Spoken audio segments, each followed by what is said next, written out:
What began as a rumor has exploded into a storm of betrayal, secret relationships, and an unforeseen act of recklessness. When Leslie discovers Vernon and Sharon's forbidden relationship, she thinks revealing the truth will protect Anita, but instead, it sets off a chain of events darker and more dangerous than anyone could have imagined. Now, as Vernon's rage spirals out of control and a chilling plot begins to unfold, the question is no longer who is guilty, but who will survive the consequences.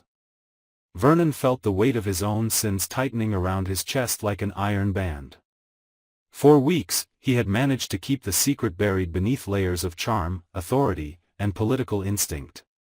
The affair with Sharon had started as a moment of weakness, a distraction from the suffocating expectations of being the family's patriarch, the community's pillar, the man everyone relied on but no one truly understood.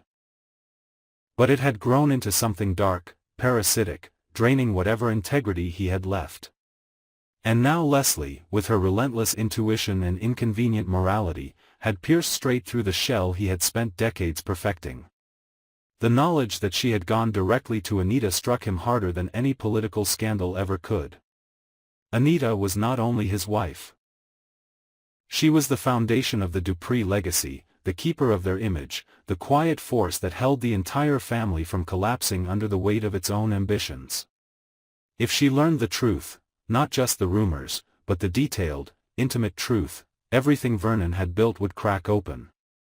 His career, his reputation, the dynasty he envisioned passing down to future generations, all of it would be devoured from the inside. The anger rose in him like a storm tide, quick, violent, and uncontrollable. It wasn't only anger at Leslie for unearthing the affair, it was anger at himself for allowing the possibility to exist. He knew she had intentions he couldn't fully decipher, sometimes protective, sometimes self-righteous, but Leslie was not someone who stayed silent when she thought something was wrong. It made her admirable to some and dangerous to others. To Vernon, in that moment, she became a threat so immediate and so explosive that he failed to consider the moral implications of what he was about to do. The decision formed in his mind before he had time to question it. Removing Leslie, even temporarily, felt like the only way to regain control. Vernon convinced himself that she had forced his hand. That she had crossed a line that left him no option but decisive, unforgiving action. A justification, thin as smoke, began to settle in his thoughts, easing the guilt enough for him to move forward. He reached for Randy because Randy was the kind of man who understood silence, the kind who erased problems without creating more. Vernon knew the danger of involving someone like him, but desperation always demanded compromises. While Vernon spiraled into fear, rage, and damaged pride, Leslie dealt with her own internal turmoil. Exposing Vernon's secret had not been a simple act of moral duty. It carried layers of emotional weight she herself struggled to understand. She had admired Anita for her strength and grace, often seeing in her the maternal stability she had lacked in her own life. To discover that Vernon had violated that bond ignited something fierce inside her, a need to protect Anita in a way no one else seemed willing to. But speaking the truth brought consequences she underestimated. Ever since she stepped out of Anita's home after the confrontation, an uneasy feeling followed her like a shadow. The knowledge that she had detonated something inside the Dupree family left her both relieved and terrified. She tried to convince herself that she had done the right thing, that loyalty to the truth outweighed loyalty to comfort. But she also knew the power dynamics at play. Vernon was not a man who accepted threats passively. For someone like him, every challenge was an insult, every exposure a direct attack on everything he valued. Randy began following her before she even reached her car. She noticed only a vague sense of being observed, footsteps that echoed too close, a car that lingered behind her longer than necessary, a shifting presence in her peripheral vision. As hours passed, the tension built slowly inside her, creating a restless crawling under her skin. She had no clear evidence, only instinct, and instinct was something she had learned never to ignore. Meanwhile, Vernon wrestled with an unforgiving storm of guilt that swirled beneath the anger. The decision he had made, cold, calculated, irreversible, began to unravel the longer he sat alone in his private study. The walls that once symbolized his personal sanctuary now felt like a confession chamber. Every memory of Anita's devotion resurfaced with painful clarity. For years she had stood by him through crises that would have broken lesser marriages. She believed in him even when he no longer believed in himself. And now, for the first time, he questioned whether he deserved redemption. But fear had its own gravity. It pulled him deeper, convincing him that stopping the plan now would only make things worse. If Randy failed to act because Vernon hesitated, the consequences could spiral. Control, once lost, rarely returned. He clung to the belief that resolving the problem quickly was the only path to stability, even if the cost was something he would carry for the rest of his life. Randy, on the other hand, saw the assignment as just another job. Yet even he sensed a tension in Vernon's voice that hinted at desperation. Jobs ordered from fear always came with complications. Still, money outweighed concern, and he knew better than to question a man who wielded the kind of influence Vernon held. His focus remained mechanical, tracking Leslie's movements, learning her routines, identifying the vulnerable points in her day.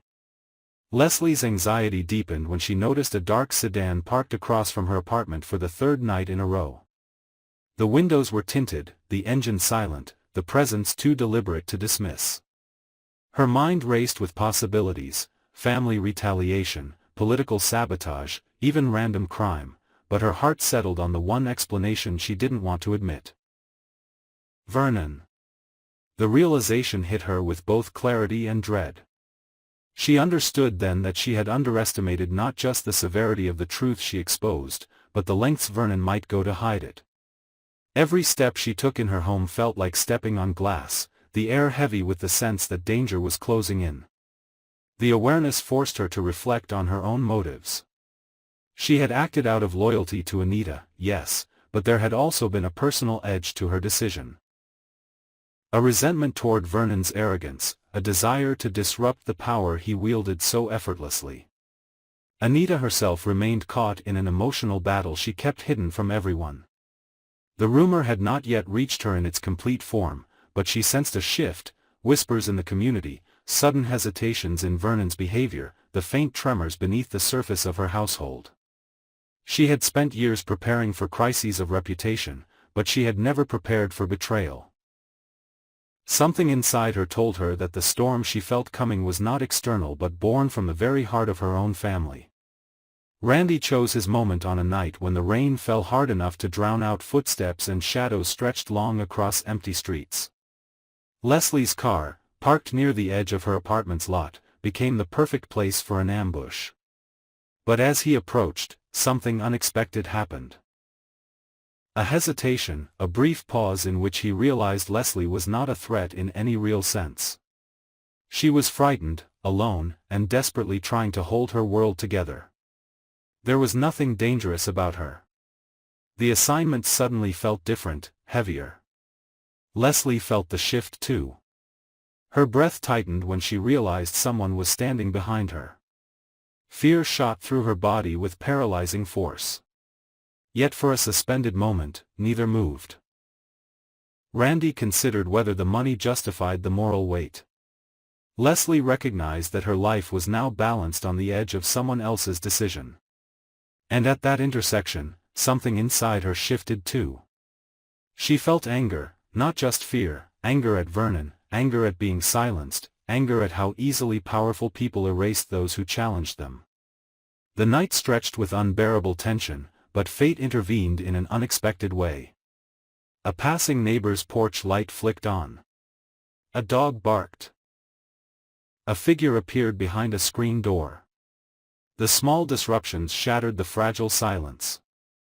Randy stepped back into the shadows and withdrew, calculating the increased risk. The opportunity had slipped, but he would try again. Leslie, however, understood with absolute certainty that she had no time left. The threat was real, immediate, and closing in. The only way to survive was to expose Vernon completely, to make sure that harming her would cost him more than leaving her alive. But taking such a step meant destroying the Dupree family from within, shattering Anita's world in a way she feared might be unforgivable. Vernon, alone in his study, sensed a shift too, a creeping dread that the decision he made would return to destroy him. The image of Anita's face if she ever learned the truth haunted him. His life, once defined by control, now spiraled beyond his grasp. He knew the next 24 hours would either preserve his legacy or burn it to the ground. And somewhere in the intersection of their fear, fury, and betrayal, the inevitable collision drew closer, a collision that would leave none of them untouched, none of them innocent, and none of them free from the consequences of choices made in desperation.